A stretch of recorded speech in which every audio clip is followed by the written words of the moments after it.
স্বাগত ডিবিসি সংবাদে আপনাদের সাথে আছে রেদওয়ান আহমেদ। এই শুরুতেই জানাবো আকিজ বশির গ্লাস সংবাদ শিরোনাম। ৫৪তম স্বাধীনতা দিবস উদযাপনে বাংলাদেশ, ৭১-এর বীর সন্তানদের শ্রদ্ধায় স্মরণ, বৈষম্যমুক্ত নতুন বাংলাদেশ বিনির্মাণের প্রত্যয়।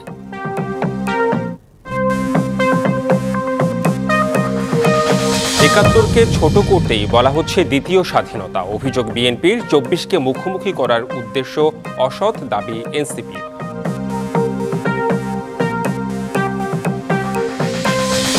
নির্বাচন নিয়ে কালক্ষেপণে সরকার, বিশেষ দলের প্রতি দুর্বলতার অভিযোগ রাজনীতিকদের, ভোটের জন্য ঐকমত্যে জোর বিশ্লেষকদের।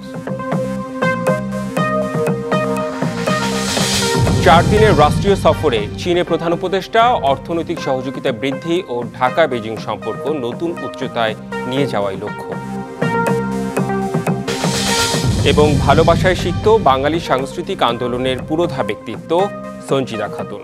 প্রিয় ছায়ানটে অশ্রু গান ফুলে শেষ বিদায়।